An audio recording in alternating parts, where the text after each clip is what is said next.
ತಿಳ್ಕೊಂಡಿದ್ದಾರೆ. ಅವರು ಇಷ್ಟೊಂದು ಶೀಘ್ರದಲ್ಲಿ, ಇಷ್ಟೊಂದು ಕಡಿಮೆ ಸಮಯದಲ್ಲಿ ನಮ್ಮ ತಂದೆಯವ್ರ ಬಗ್ಗೆ, ಆ ಭಾಗದ ಬಗ್ಗೆ, ಅವರ ಹೋರಾಟದ ಬಗ್ಗೆ ಅವರೇನು ಅಧ್ಯಯನ ಮಾಡಿದ್ದಾರೆ, ಅವರು ತಿಳ್ಕೊಂಡಿದ್ದಾರೆ. ನಿಜವಾಗಿಯೂ ಪ್ರಶಂಸನೀಯ ಕಾರ್ಯ ಅಂತ ಸಮಾಜಕ್ಕೆ ಇಂಥವರ ಅವಶ್ಯಕತೆ ಇದೆ. ಹೀಗಾಗಿ ಇವತ್ತು ಅವರಿದ್ದಾರೆ, ನಮ್ಮ ಸಲೀಂ ಅವರಿದ್ದಾರೆ, ಆನಂದ್ ಅವರಿದ್ದಾರೆ, ನಮ್ಮ ವಿಜು ಅವರಿದ್ದಾರೆ, ಮತ್ತು ಎಲ್ಲ ಪ್ರಮುಖರಿದ್ದೀರಿ. ನಮ್ಮ ಸಹೋದರಿಯರು ಕೂತಿದ್ದಾರೆ ಇದ್ದು.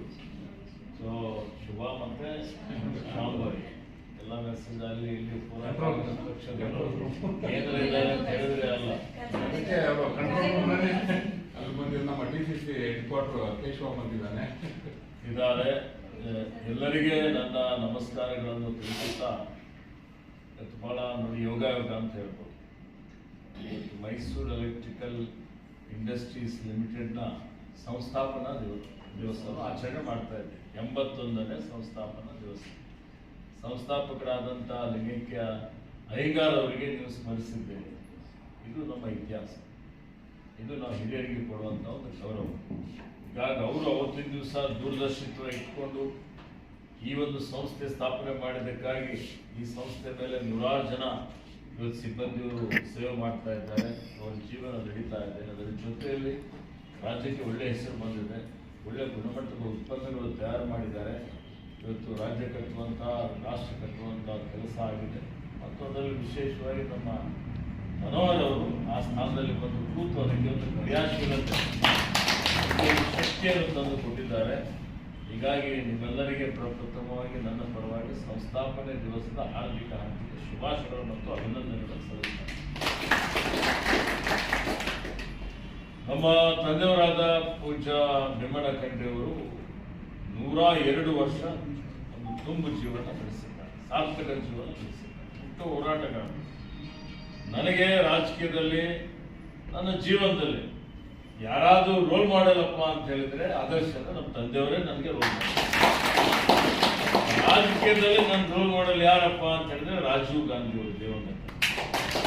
ನಾನು ಇಂಜಿನಿಯರಿಂಗ್ ಪದವಿ ಮುಗಿಸಿದ ತಕ್ಷಣ 85-86ರಲ್ಲಿ ನಂದೇ ಮನಸ್ಸಿರಲಿಲ್ಲ. ನಾವೆಲ್ಲ ಕಲಬುರಗಿಯಲ್ಲಿ ಬೆಳೆದಂಥವ್ರು. ನನಗೆ ನೀನು ಆ ಸೇವಾದಲ್ಲಿ ಕ್ಯಾಂಪ್ ನಡೀತಾ ಇದೆ, ಲಕ್ಕೇಗೌಡ ಅಂತಿದ್ರು ಇಲ್ಲಿ ಸೇವಾದಲ್ಲಿ ಲಕ್ಕೇಗೌಡರಿಗೆ ನಮ್ಮ ಫಾದರ್ ಜೊತೆ ಭಾಳ ಓಡಾಟ ಬರ್ತಿದ್ರು. ಅವಾಗ ಲಕ್ಕೇಗೌಡ ಹೇಳಿದ್ದಾರೆ ನಮ್ಮ ತಂದೆಯವರಿಗೆ, ಏನು ಅಂದರೆ ಕಲ್ಕತ್ತಾದಲ್ಲಿ ಒಂದು ನ್ಯಾಷನಲ್ ಟ್ರೈನಿಂಗ್ ಕ್ಯಾಂಪ್ ನಡೀತಾ ಇದೆ, ತರಬೇತಿ ಕ್ಯಾಂಪ್ ನಡೀತಾ ಇದೆ. ಅದರಲ್ಲಿ ನಿಮ್ಮ ಮಕ್ಕಳಿಗೆ ಯಾರಿಗಾದರೂ ಹಿರಿಯರು ಯಾರಿಗಾದರೂ ಕಳಿಸ್ತಂದ್ರೆ, ನಾನು ಇಂಜಿನಿಯರಿಂಗ್ ಮುಗಿಸಿ ಬಂದ ತಕ್ಷಣ ನಮ್ಮ ತಂದೆಯವರು, ನೀನು ಕಲ್ಕತ್ತಾಗೆ ನ್ಯಾಷನಲ್ ಟ್ರೈನಿಂಗ್ ಕ್ಯಾಂಪ್ಗೆ ಹೋಗಬೇಕು, ಏನು ಮಾಡಬೇಕು ಅಂತ ಕೇಳಿದೆ. ಅಲ್ಲೇ ಒಂದು ಸ್ಟೇಡಿಯಂ ಇದೆ, ರವೀಂದ್ರನಾಥ್ ಟ್ಯಾಗೋರ್ ಸ್ಟೇಡಿಯಂ ಇದ್ದಾರೆ. ಆ ಸ್ಟೇಡಿಯಂ ಅಲ್ಲಿ ಹೆಂಗೆ NCC ಕ್ಯಾಂಪ್ ಎಲ್ಲ ಹೋಗ್ತಾರಲ್ಲ, ಆ ರೀತಿಯಲ್ಲಿ ಟೆಂಟ್ ಎಲ್ಲ ಅಲ್ಲೇ ಇರಬೇಕು. ಅಲ್ಲೇ ಇದು 15 ದಿವಸ ತರಬೇತಿ ಪಡೆದುಕೊಂಡು ಬರಬೇಕು ಅಂದರು. ಅಂದ್ರೆ ಹೆಂಗೆ ಸ್ಕಿಪ್ ಮಾಡ್ಬೇಕಪ್ಪ ಅಂತ ಬಹಳಷ್ಟು ಪ್ಲಾನ್ ಮಾಡಿದೆ ನಾನು, ಆದರೂ ಆಗಿಲ್ಲ. ಹೋಗಲೇಬೇಕು ಅಂತ ಹೇಳಿ ಒತ್ತಾಯ ಮಾಡಿದ್ರೆ ನಮ್ಮ ತಂದೆಯವ್ರ ಮಾತು ಮೀರಬಾರ್ದು ಅಂತ ನಾನು ಯಾರು ಒಂದು 2-3 ನಮ್ಮ ಸ್ನೇಹಿತರಿಗೆ ಕರ್ಕೊಂಡು ಹೋದೆ. ಹೋಗಿ ನೋಡ್ತೀನಿ, ಈ ಪ್ಯಾರಿಜಾನ್ ಎಲ್ಲ ಟ್ರೈನರ್ಸ್ ಅವರೆಲ್ಲ ಹೇಳ್ರಿ ಅಂತ ಹೇಳೋದು. ಬೆಳಿಗ್ಗೆ 5 ಗಂಟೆಗೆ ಬಂದು ಹೇಳ್ರಿ ಅಂತ ಹೇಳಿ ವಾಕಿಂಗ್ ಮಾಡೋದು, ಅಲ್ಲೆಲ್ಲ ನಿಮ್ಮದು YVR ಮಾಡುವಂಥದ್ದು. ಆಮೇಲೆ ಇವತ್ತು ಅಲ್ಲಿ ಎಲ್ಲ ರೀತಿಯಲ್ಲಿ ತರಬೇತಿ ಮಾಡಿ ಎಲ್ಲ ಹಿರಿಯರೆಲ್ಲ ಬಂದು ಇತಿಹಾಸದ ಬಗ್ಗೆ, ಕಾಂಗ್ರೆಸ್ ಪಕ್ಷದ ಬಗ್ಗೆ, ಹೋರಾಟದ ಬಗ್ಗೆ, ಚಳವಳಿ ಬಗ್ಗೆ ಎಲ್ಲ ತಿಳುವಳಿಕೆ ಹೇಳುವಂಥದ್ದು ಎಲ್ಲ ನಡೀತಾ ಇತ್ತು. ಮೊದಲು ನಮಗೆ ಸ್ವಲ್ಪ ಕಷ್ಟ ಆಯಿತು. ಯಾಕೆಂದರೆ ಭಾಳ ಡಿಸಿಪ್ಲಿನ್, ಭಾಳ ಶಿಸ್ತಿನಿಂದ ಕೂಡಿದಂಥದ್ದು. ತಿವಾರಿ ಅಂತಿದ್ರು ನ್ಯಾಷನಲ್ ಅಲ್ಲಿ ಇದಕ್ಕೆ ಮುಖ್ಯಸ್ಥರು.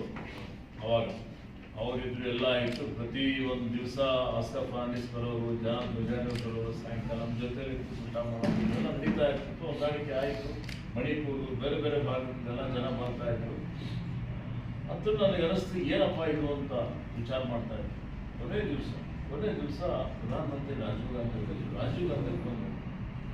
ರಾಜೀವ್ ಗಾಂಧಿ ಅವರು ಬಂದು ನಮಗೆಲ್ಲ ನಮ್ಮ ಜೊತೆಯಲ್ಲಿ ನಿಂತು ಅವರು ಕೈಕುಲುಕಿ ಫೋಟೋಗ್ರಾಫ್ಸ್ ಎಲ್ಲ ಆಗಿದ್ಮೇಲೆ ಅವಾಗ ನೋಡಿದೆ ನಾಯಕತ್ವ ಹೀಗಿರ್ಬೋದು. ರಾಜೀವ್ ಗಾಂಧಿ ನೋಡಿದ್ರೆ ಒಂಥರ ಉತ್ಸಾಹ, ಒಂಥರ ಸ್ಫೂರ್ತಿ. ಅಂದರೆ ನಾಯಕತ್ವ ಹೇಗಿರಬೇಕು ಅಂತ ಹೇಳಿದ್ರೆ, ಆ ನಾಯಕರಿಗೆ ನೋಡಿದ್ರೆ ಇನ್ಸ್ಪೈರ್ ಆಗ್ತದೆ ಜನ. ಆ ಒಂದು ಇನ್ಸ್ಪಿರೇಷನ್ ರಾಜೀವ್ ಗಾಂಧಿಯಿಂದ ನಮಗೆ ಸಿಕ್ಕಿದೆ. ಅವಾಗ ನಾನಂದ್ರೆ ನಮ್ಮ ತಂದೆಯವರು ಮಾಡಿದ ಒಳ್ಳೆಯದೇ ಮಾಡಿದ್ದಾರೆ. ಇವತ್ತು ಈ ಒಂದು ನಾನು ತರಬೇತಿ NTC ಕ್ಯಾಂಪ್ಗೆ ಬಂದಿದ್ದು ಸಾರ್ಥಕ ಆಯಿತು ಅನ್ನುವಂಥ ಮಾತನ್ನು ಹೇಳಿ ಅವತ್ತಿನಿಂದ ಕಾಂಗ್ರೆಸ್ ಪಕ್ಷದಲ್ಲಿ ನಿಶ್ಚಯಿಂದ ಸೇವಾದಳದ ರಾಜ್ಯ ಮಟ್ಟದ ಕಾರ್ಯದರ್ಶಿಯಾಗಿ, ಅಧ್ಯಕ್ಷನಾಗಿ, ಮತ್ತು ಜಿಲ್ಲಾ ಅಧ್ಯಕ್ಷನಾಗಿ, ಕಾರ್ಯಾಧ್ಯಕ್ಷನಾಗಿ, ಶಾಸಕನಾಗಿ ವಿವಿಧ ಕ್ಷೇತ್ರದಲ್ಲಿ ಸೇವೆ ಮಾಡ್ತಾ ಬಂದಿದ್ದಾರೆ. ನಮ್ಮ ತಂದೆಯವರ ಹೋರಾಟ ನೋಡಿದ್ದಾರೆ.